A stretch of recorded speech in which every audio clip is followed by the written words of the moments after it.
Hi everyone, online GS अड्डा पर आज आपका फिर से स्वागत है। आज हम आपके लिए साइंस की एक शानदार क्लास लेके आए हैं जो आपके रेलवे एग्जाम में काफ़ी मदद करेगी। तो चलिए आज के पहले सवाल की तरफ चलते हैं। आज का जो हमारा पहला सवाल है वो है किसी परमाणु का उपपरमाणु नहीं है। तो option A xenon, B electron, C proton, D neutron. अगर आपको इसका सही आंसर मालूम है तो प्लीज़ कमेंट बॉक्स में इसका आंसर जरूर बताइए। अब चलिए इसके आंसर की तरफ चलते हैं। इसका जो आंसर होगा वो है जीनॉन, ऑप्शन नंबर ए। चलिए अगले सवाल की तरफ चलते हैं।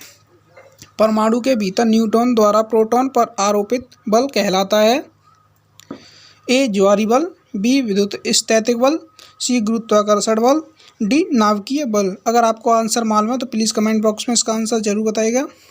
अब चलिए इसके आंसर की तरफ चलते हैं। इसका जो आंसर होगा वो है नाभिकीय बल कहलाता है। नाभिकीय बल एक मात्र दुनिया का ऐसा बल है जो सबसे मजबूत बल है। चलिए अगले सवाल की तरफ चलते हैं।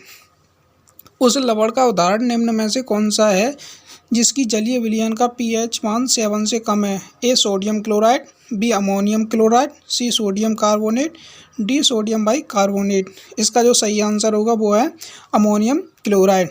चलिए अगले सवाल की तरफ चलते हैं। कौन सा ऊतक पौधों को कठोर और दृढ़ बनाता है?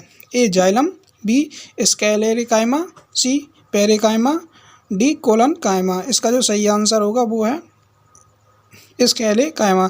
ये क्वेश्चन कई बार पूछा गया है इसलिए बहुत ही महत्वपूर्ण क्वेश्चन है। चलिए अगले सवाल की तरफ चलते हैं।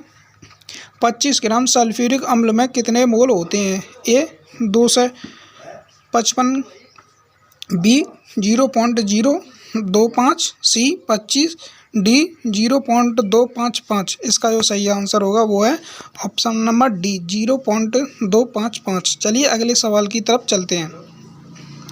कार्य करने की दर कहलाती है ए ऊर्जा, बी वेग, सी शक्ति, डी बल। इसका जो सही आंसर होगा वो है कार्य करने की दर शक्ति कहलाती है। अब चलिए अगले सवाल की तरफ चलते हैं। परमाणु क्रमांक 57 वाला तत्व संबंध रखता है, यानी 57 परमाणु क्रमांक वाला तत्व किस ब्लॉक से संबंध रखता है? ए पी ब्लॉक से, बी डी ब्लॉक से, सी एस ब्लॉक से और डी एफ ब्लॉक से। अगर आपको इसका आंसर मालूम है तो प्लीज़ कमेंट बॉक्स में इसका आंसर ज़रूर बताइएगा। चलिए अब इसके आंसर की तरफ चलते हैं। इसका जो सही आंसर होगा वो है डी ब्लॉक से संबंध रखता है। चलिए अब अगले सवाल की तरफ चलते हैं। किस समूह में निष्क्रिय गैस होती है, यानी नोबल गैस का समूह कौन सा है? ए 7, बी 18, सी 1, डी 17। इसका जो सही आंसर होगा वो है बी, ऑप्शन बी 18। चलिए अगले सवाल की तरफ चलते हैं।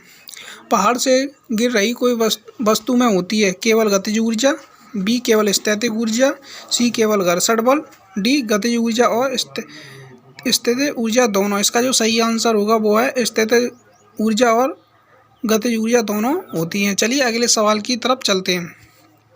हमारा जो अगला सवाल है वो है निम्नलिखित प्लांट में कौन सा प्लांट बॉडी है जो जड़ों, तरों और पत्तियों में अलग नहीं है?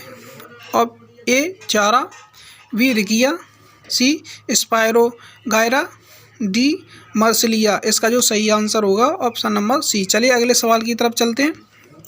निम्न में से कौन सा एक लचीला और कोमल है? मतलब इन तत्वों में से कौन सा एक लचीला और कोमल है? ए सल्फर, बी तांबा, सी कार्बन, डी फास्फोरस। अगर आपको इसका सही आंसर मालूम है तो प्लीज़ कमेंट बॉक्स में इसका आंसर बताइए।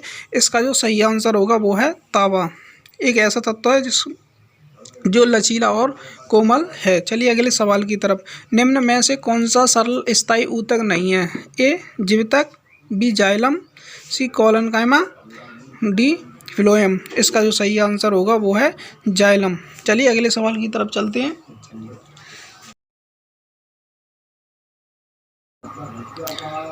आधुनिक आवर्त सारणी के समूह में हैलोजन रखा जाता है, यानी आधुनिक आवर्त सारणी में किस समूह में हैलोजन रखा जाता है? ऑप्शन ए फर्स्ट में, बी 18 में, सी 17 में, डी 16 में। इसका जो सही आंसर होगा वो है तो 17वें समूह में रखा जाता है। चलिए अगले सवाल की तरफ चलते हैं। हमारा जो अगला सवाल है वो है वह बिंदु जहाँ पर एक वस्तु का संपूर्ण भार कार्य करता है कहलाता है ए घर्षण का केंद्र, बी गुरुत्वाकर्षण का केंद्र, सी दाब का केंद्र, डी द्रव्यमान का केंद्र।